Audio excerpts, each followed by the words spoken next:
최근에는 교회를 떠나서 방황하는 성도들이 참 많습니다. 일명 가나안 교인이라고 해요. 우리말 거꾸로 안나가 교인을 붙여서 그 이름을 거꾸로 해서 가나안 교인, 신앙생활을 역으로 가는 사람들입니다. 이 사람들은 나는 예수는 좋지만 교회는 싫다. 나는 예수는 믿지만 그분들이 예수를 안 믿는 게 아니에요. 예수는 믿지만 교회는 믿지 않는다. 하나님은 사랑하지만 교회는 사랑하지 않는다. 이렇게 말하고 생각합니다. 요즘은 코로나 때문에 이런 사람들이 마구 늘어나고 있습니다. 아마 코로나 끝나고 나면 교인의 몇십 %는 가나안 교인에게 편승될 거예요. 심각한 문제입니다. 주일날 성도가 교회 안 나가는 것이 떳떳한 시대가 됐어요. 안 나가는 게 떳떳해. 진짜 성도는 불가피하게 나올 수 없는 건강 문제라든가 또 자신의 건강이 아니더라도 다른 사람의 건강을 위해서 내가 기침을 하거나 열이 있어서 못 나가는 경우를 제외하고는 그때조차도 마음이 무거워야 되는 거예요. 그게 정상적인 성도입니다. 주님의 날 하나님 앞에 예배 드리지 못하는 거에 대해서 마음이 무거워야 되는데 누가 자유를 줬는지 너무나 가볍고 떳떳한 시대가 됐어요. 신앙의 위기입니다. 영적인 위기의 시대가 온 거예요. 목회자가 주일 성수합시다, 와서 예배 드립시다 말하면 말하는 목사도 마음이 쫄려. 이거 해야 되나? 무슨 욕을 바가지로 먹으려고. 또 그렇게 말하는 목사는 못된 목사가 되는 그런 희한한 시대가 우리 앞에 펼쳐지고 있어요. 여러분, 교회를 사랑하셔야 되고 교회를 믿어야 합니다. 우리가 삼위일체 하나님을 믿듯이 교회도 믿는 거예요. 사도신경을 우리가 고백할 때 나는 거룩한 공교회를 믿사오며, 교회도 우리 신앙 믿음의 한 요소입니다. 다시 말하면 내가 내 마음으로 하나님을 믿는 것처럼 교회 생활도 정상적으로 해야 그 신앙생활이 건강하게 되는 거예요. 이런 상황이 온 것에 대해서 우리는 가슴 아파해야 합니다. 그리고 그 책임이 교회에 있어요. 교회의 책임이 큽니다. 교회가 교회답지 못했다. 그래서 상처받고 실망하고 떠나는 교인들이 많은 거죠.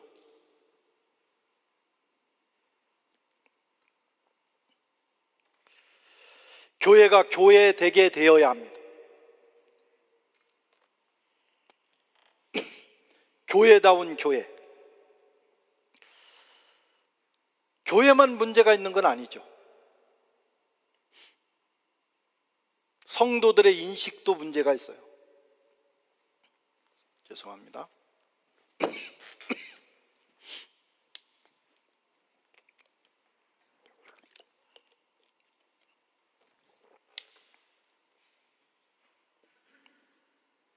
교회에 대한 잘못된 인식. 아유, 교회가 문제가 있으면 내가 떠나면 되지 뭐. 교회가 문제야. 아닙니다. 내가 문제입니다. 왜? 우리는 우리 자신이 교회이기 때문이에요. 교회를 떠나서 마치 제3자처럼 자신은 아무 문제가 없는 듯, 자기하고는 아무 관계가 없는 듯이 제3자처럼 논평하면 안 되는 거예요. 교회가 문제가 있을 때는 여러분, 내게도 문제가 있는 겁니다. 그 책임감을 가지고 하나님의 교회를 붙들고 그 교회가 건강한 예배를 드리도록 하기 위해서 헌신하고 하나님의 교회를 세워나가야 하는 겁니다. 우리는 새해를 시작하면서 교회 생활을 어떻게 할 것인가? 교회가 무엇인가? 거기에 대해서 배우고 생각하고, 그리고 건강하고 복되고 즐거운 신앙생활을 어떻게 만들 것인가? 우리가 한번 고민하면서 새해를 출발해야 되겠습니다. 우리가 속한 이 교회는 바로 우리들입니다. 여러분, 교회가 무엇입니까? 교회는 오늘 사도 바울의 에베소서 서신에 의하면 교회는 그리스도의 몸이다. 엄청난 선언이에요. 바울은 교회를 그리스도의 몸으로 인식했어요. 교회는 그의 몸이니, 여러분, 교회는 주님과 나, 그리고 나와 이웃이 모여서 이루어지는 공동체입니다. 교회는 예수 그리스도와 성도와 성도가 유기적인 관계를 맺으면서 하나의 유기체로서 연결된 생명입니다. 떨어지면 안 되는 거예요. 한 몸입니다. 교회는 그리스도의 몸이니, 우리가 이것을 가슴에 심어야 돼요. 몸에 가장 중요한 것은 소통입니다. 건강한 몸은 그 안에서 끊임없는 소통이 이루어져요. 피가 아주 막힘이 없이 흘러야 합니다. 온몸의 에너지가 계속해서 막힘이 없이 흘러야 합니다. 그래야 건강하고 제대로 된 기능을 할 수가 있어요. 주님의 몸인 교회도 마찬가지예요. 이 몸은 소통이 이루어져야 합니다. 주님과 내가 소통해야 되는 곳이에요. 그래야 건강한 교회예요. 나는 주님께 기도합니다. 내가 주님과 소통하는 건 기도하는 거예요. 그러면 주님은 우리에게 말씀하십니다. 말씀과 기도가 계속해서 이루어지는 교회, 건강한 교회입니다. 성도와 성도가 소통해야 돼요. 꼬미니오. 소통해야 됩니다. 교제가 있어야 합니다. 성도와 성도의 소통을 교제라고 하는 거예요. 기도하고 말씀은 열심히 보는데 이웃과 교제가 없다, 성도 간의 교제가 없다, 나는 구역도 싫고 모든 모임도 싫고 그냥 예배만 드리고 간다, 건강한 교회가 교인이 아닙니다. 교제가 있어야 돼요. 어느 것 하나라도 막히면 병드는 거예요. 피 하나, 피떡이 돌아다니다가 하나만 막으면요, 뇌경색이 오고요, 그냥 쓰러져 버리는 겁니다. 막히면 안 돼요. 막히면 고통이 옵니다. 그리고 죽습니다. 뚫어야 하는 거예요. 이건 다른 길이 없어요. 뚫어야 됩니다. 골든타임을 놓치면 안 돼요. 그대로 놔두면 안 돼요. 여러분은 소통이 잘 되고 있습니까? 주님의 몸으로서 우리의 머리 대신 주님과 기도로 소통하고 그 말씀을 받고 있느냐 이거지. 내 이웃과 교제가 이루어지고 있습니까? 아니면 이제 새해를 시작하면서 우리가 정말 건강하고 복되고 놀라운 신앙생활, 교회생활을 하려면 여러분 이 소통의 문제를 해결하시고 출발하셔야 돼요. 뭐가 내게는 문제인가? 교회는 주님의 몸이기 때문에 우리는 교회를 통해서 또 주님을 섬깁니다. 우리가 하나님을 어떻게 섬깁니까? 교회를 통해서 섬기는 거예요. 주님의 거룩한 몸을 잘 이루어 나가고 사랑하고 섬기면서 봉사하면서 우리는 하나님에 대한 예를 다하는 것입니다. 물론 주님은 지금 하늘나라에 계십니다. 하나님 우편에 부활하신 주님은 거기 계십니다. 그리고 그분이 마지막 날 재림하실 거예요. 그때까지 이 지상에는 교회가 있습니다. 주님은 이 교회를 통해서 우리를 만나시고 이 교회를 통해서 섬김을 받으시고 이 교회를 통해서 세상을 구원하는 선교를 이루어 가시는 거예요. 교회가 중요합니다. 이 주님의 몸된 교회는 양면성이 있어요. 양면성. 교회는 완전합니다. 왜? 주님의 몸이기 때문에. 그러나 교회는 문제도 많습니다. 왜? 문제 많은 사람들로 구성되어 있기 때문에. 사실 저나 여러분들이나 다 출신이 죄인입니다. 아직도 죄성을 가지고 있어요. 그 못된 성질 아직 우리 못 버렸어요. 옛날 습관 아직 끊어지지 않았어요. 그 모습 그대로 교회 생활하다 보니까 교회는 문제가 많은 거예요. 그러나 우린 영적으로 교회에 있는 교회의 이런 연약함, 문제를 보기보다는 그 문제 속에서도 불구하고 온전한 교회.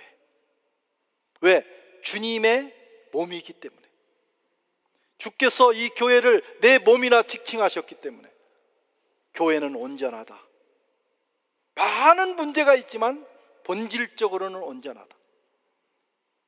우리의 부족한 거, 우리의 부도덕한 거, 우리의 약점이 주님의 교회의 거룩성을 해칠 수는 없어요.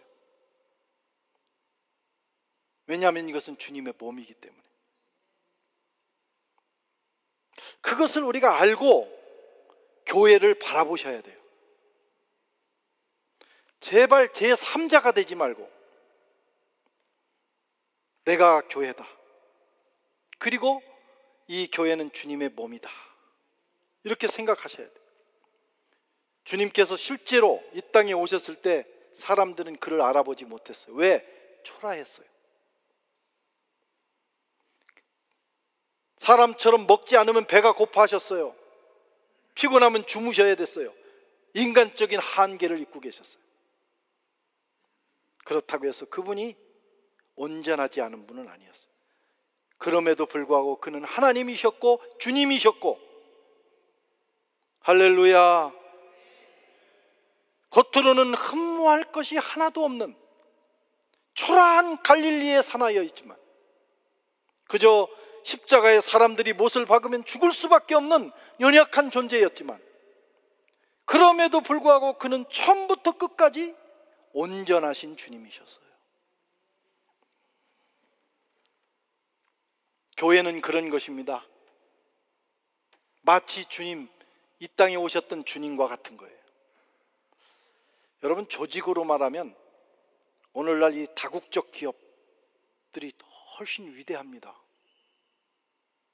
국가라는 조직이 훨씬 위대해 보여요. 얼마나 짜임새 있게, 얼마나 탄탄하게 움직이는지 몰라요. 그런 거에 비하면 교회는 허접해요. 어떤 교회는 별 조직도 없이 그저 그렇고 그래 보이는 사람들 몇 사람이 모여서 예배를 드려요.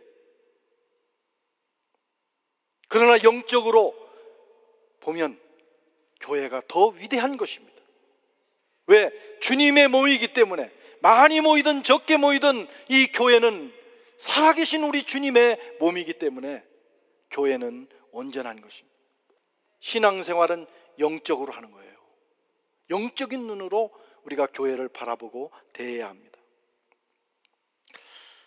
지상의 교회, 우리가 섬기는 파리 선한 장로교회, 우리는 이 파리 선한 장로교회라고 하는 이 지역교회에 속해서 주님을 섬깁니다. 여기서 주님의 지체의 역할을 하는 거예요. 이런 마음을 가지고, 이런 영적인 눈을 가지고 교회를 섬기고 신앙생활을 해야 합니다. 나를 포함해서 우리가 주님의 몸이다. 교회가 또 뭡니까? 오늘 22절에 보면 교회의 머리는 예수 그리스도시다. 그를 만물 위에 교회의 머리로 삼으셨느니라. 누가 교회의 주인인가? 예수 그리스도. 예수가 주인이고 예수의 다스림을 받는 곳이 교회입니다. 정상적인 몸은 철저하게 머리가 지배합니다. 머리. 모든 사람의 모든 움직임은 다 머리로부터 나와요. 심지어 우리가 마음이라고 하는 것도, 우리는 동양 사람들은 여기다가 마음 그러면 손을 대지만 마음도 뇌에 있는 거예요. 머리에 있어요. 머리가 결정하면 그 결정 사항이 신경을 타고 전달돼서 몸이 움직이는 거예요. 그런데 거부하기 시작해.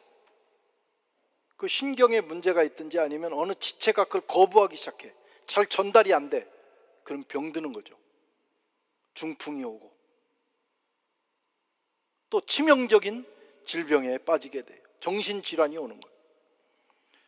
교회는 철저하게 주님의 음성을 들어야 돼요.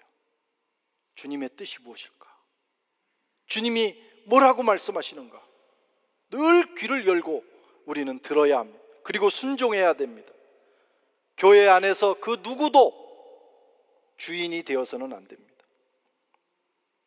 누구도. 교역자는 뭐냐?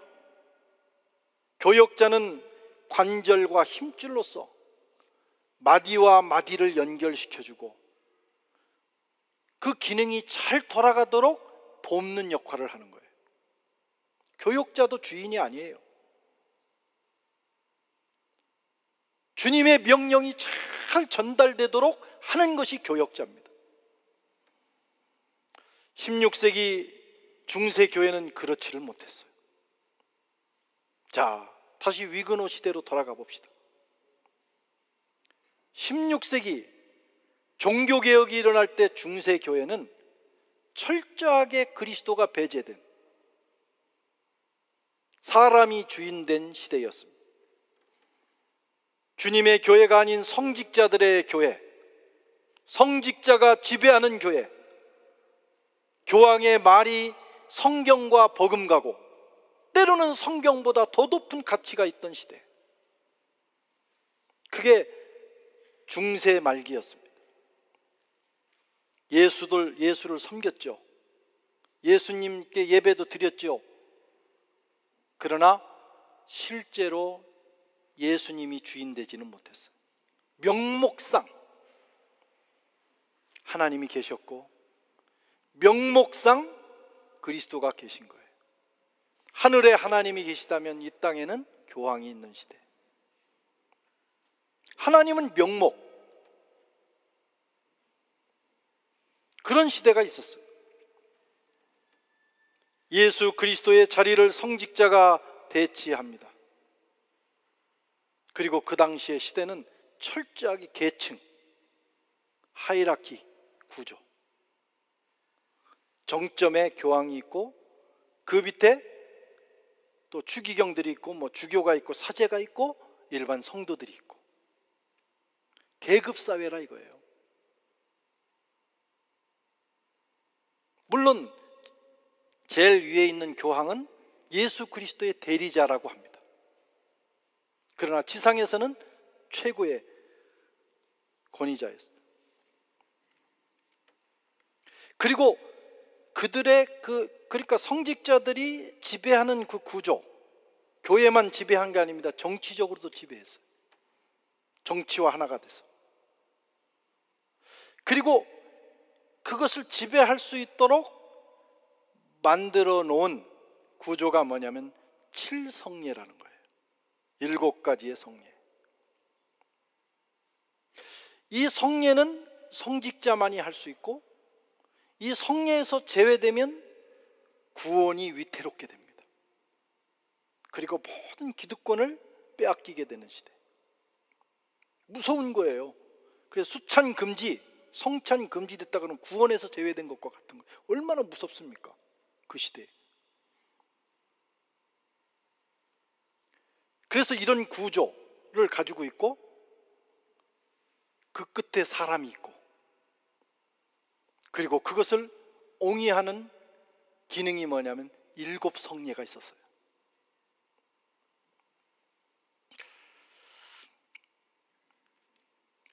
특별히 성례는 성직자가 독점하고 거기서 제외된 성도들을 위협하고 억압하는 도구가 됐어요. 처음부터 그러고 싶지는 않았을 거예요. 그럴 목적으로 하진 않았지만 어느 날 인간의 죄성이 가미가 되면서 이것이 완전히 왜곡돼 가지고 종교개혁을 안 하면 안 되는 상황이 된 거예요. 종교개혁이 뭡니까? 사람이 독차지한 교회의 주권을 그리스도께 돌려주는 운동이에요. 사람이 아니라 그리스도께서 교회의 주인이다. 본래의 주인이신 그리스도께 주권을 돌려드리는 운동이 여러분 종교개혁입니다. 우린 종교개혁의 후예들이에요. 자랑스럽게 여겨야 돼요. 그리고 부끄럽게 여겨야 돼요. 지금 우리가 철저하게 주님께 주권을 드리지 못하는 것에 대해서 부끄럽게 생각해요.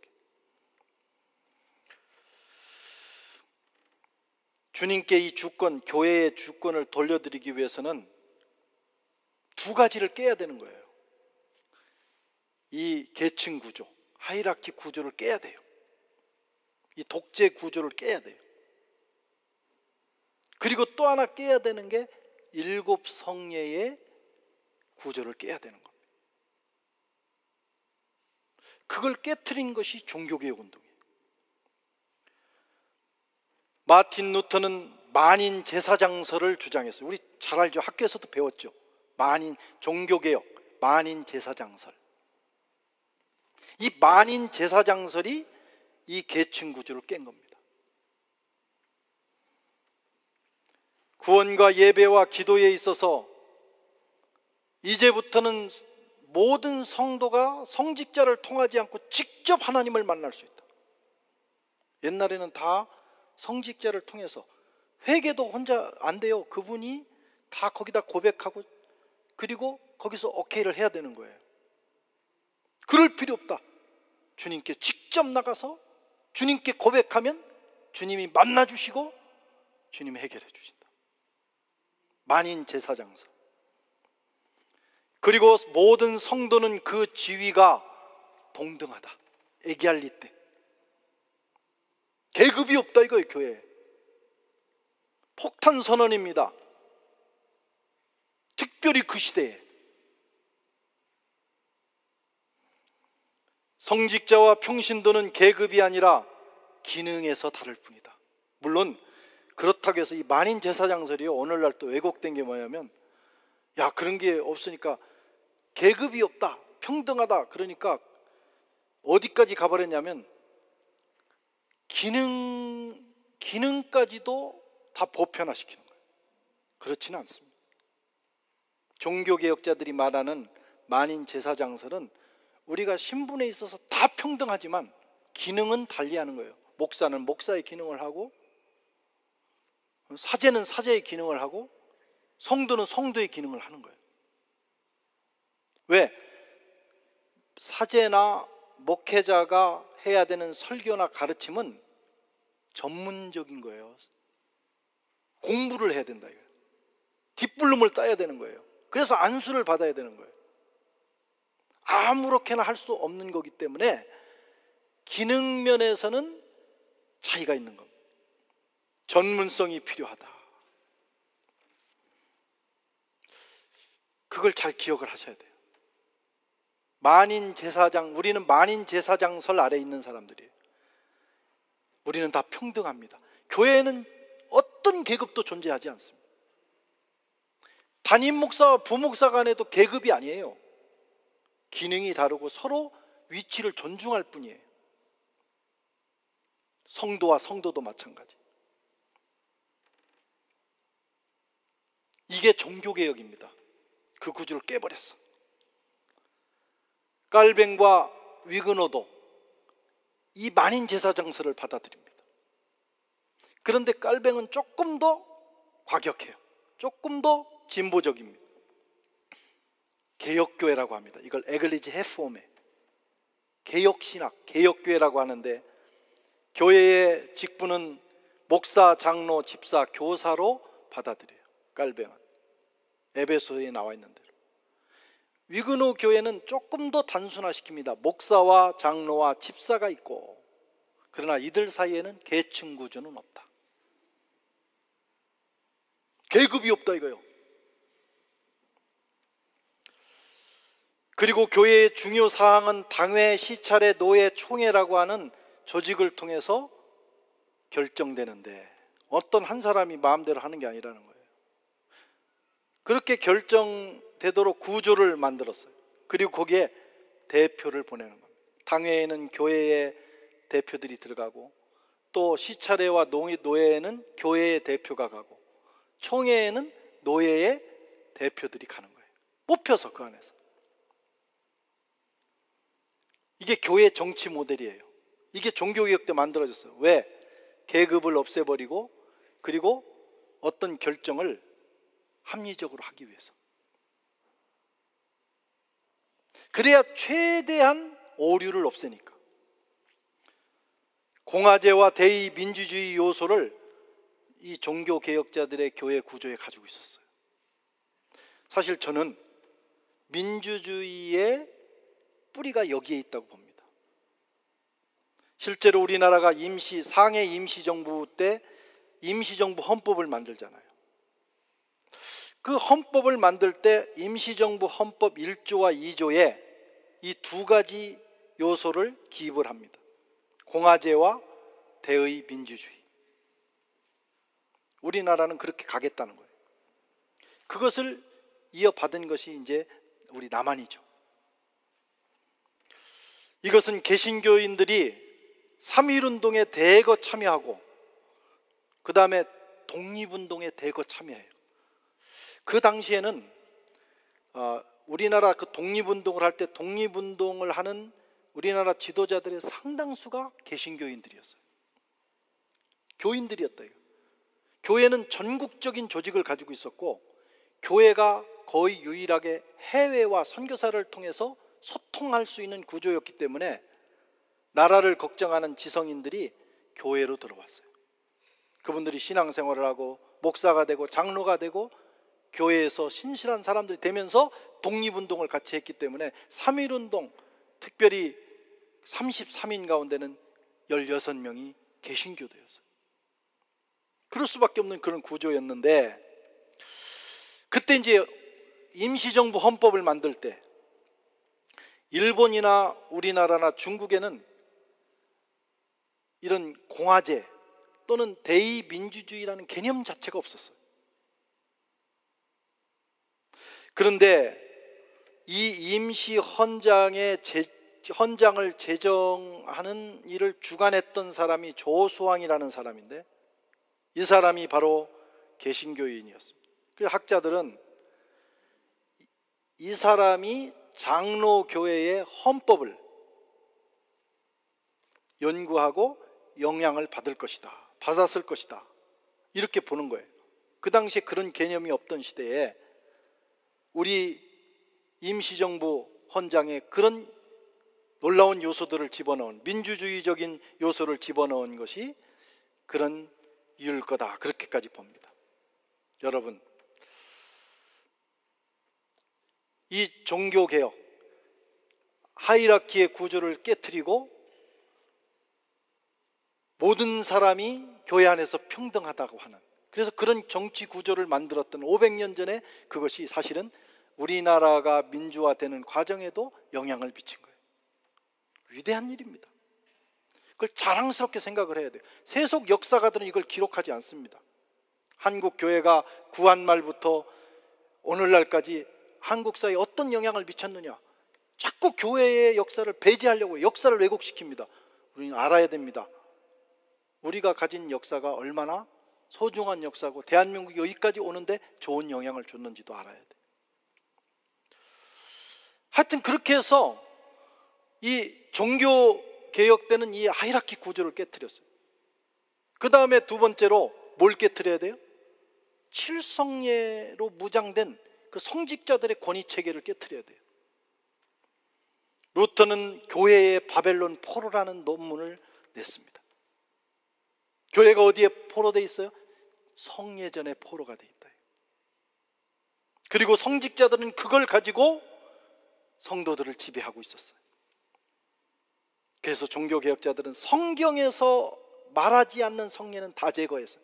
그러고 나니까 두 가지만 남는 거예요. 세례와 성찬. 이 두 가지는 예수님이 직접 제정하신 거예요. 우리는 이것만 인정한다. 그래서 우리는 나머지 5개의 성례를 다 제거하고 우리는 오직 성찬과 세례만 받아들이는 겁니다. 성직자들의 권한이 축소가 되는 거예요. 그렇게 해서 평등한 구조가 되는 것입니다. 만인 제사장설과 성찬과 세례를 인정하는 이것은 굉장히 중세교회를 흔들어 놓는 사건이었다. 그렇게 해서 뭘 했느냐? 교회의 주권을 그리스도께 돌리는 거예요. 우리는 그 정신을 유지해야 합니다. 그런데 죄성이 있어가지고요, 우리 개신교인들도 자꾸 신앙생활 하다 보면 우리가 처음 이렇게 시작을 했는데 자꾸 나도 모르는 사이에 주인질을 하려고 그래요. 목사가 주인질을 하고 장로가 주인질하고 어떤 영향력 있는 교인이 주인질을 해. 이것보다 큰 죄는 없습니다.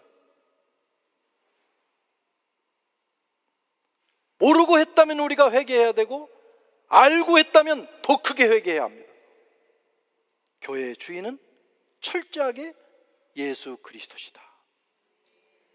그걸 늘 완벽하진 않지만 그럼에도 불구하고 우리가 늘 그 생각을 하면서 거기로 돌아가려고 노력을 해야 하는 것입니다. 교회가 무엇입니까? 교회는 하나님의 구원을 이루어가는 것이에요. 23절에 보면 공동번역으로 제가 읽겠습니다. 교회는 그리스도의 몸이며 만물을 완성하시는 분의 계획이 그 안에서 이루어집니다. 만물을 구원하는 분의 계획, 구원입니다. 만물을 새롭게 하는 하나님의 일을 그렇게 표현한 거예요. 구원이에요. 하나님의 구원의 역사가 어떻게 이루어지느냐? 교회를 통해서 이루어진다. 엄청난 선언입니다. 교회를 왜 세우셨어요? 하나님의 구원 계획의 한 부분으로 세우신 거예요. 하나님이 온 세상을 구원할 계획을 하시고 아들을 보내셔서 이루시고 아들이 승천하신 후에는 다시 재림하실 때까지 교회를 통해서 구원을 이루어 가십니다. 교회는 그런 곳이에요. 그래서 우리는 교회를 세워야 되고 교회가 부흥해야 되고 그리고 교회가 잘 돼야 되고 건강해야 되고 사명을 감당해야 합니다.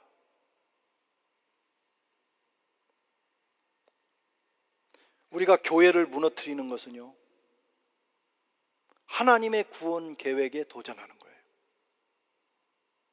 우리는 이 땅에서 신앙생활하면서 내가 속한 교회, 내가 파리 선한교회에 속하든 한국에 가서 어떤 교회에 또 속하든 하여튼 그 교회를 세워서 그 교회를 통해서 세상을 구원하시는 하나님의 계획이 이루어가는 역사를 체험해야 합니다.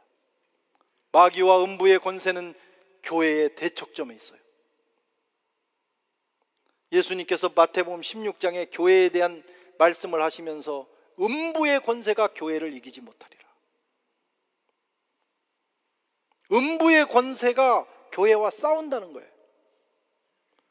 교회가 세워진 이후에 예수님이 이 땅에 오셨을 때 세상 권세가 예수님을 죽이려고 했던 것처럼 교회가 세워진 이후에 끊임없이 세상 권세는, 음부의 권세는 교회를 넘어뜨리려고 합니다.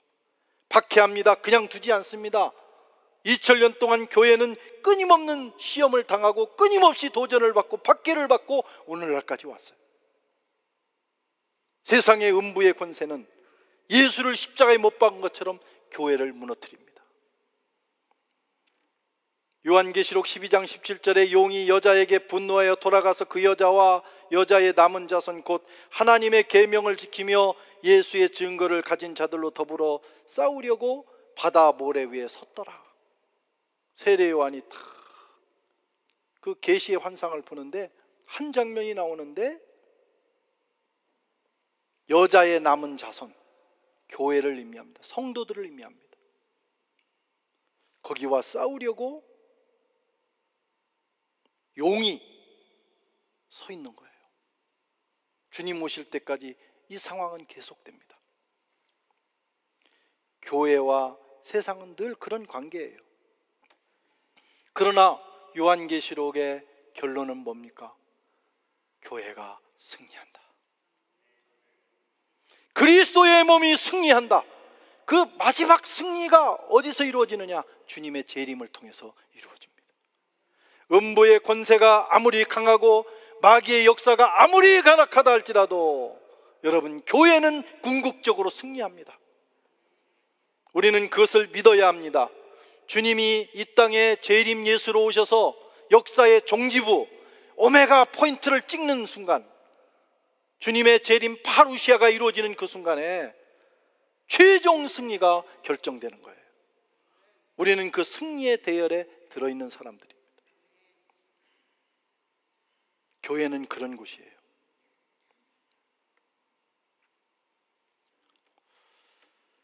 사랑하는 성도 여러분, 신앙생활은 교회 생활입니다.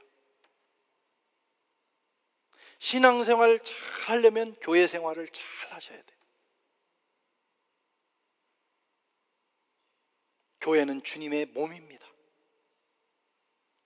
교회의 머리는 누구? 예수 그리스도.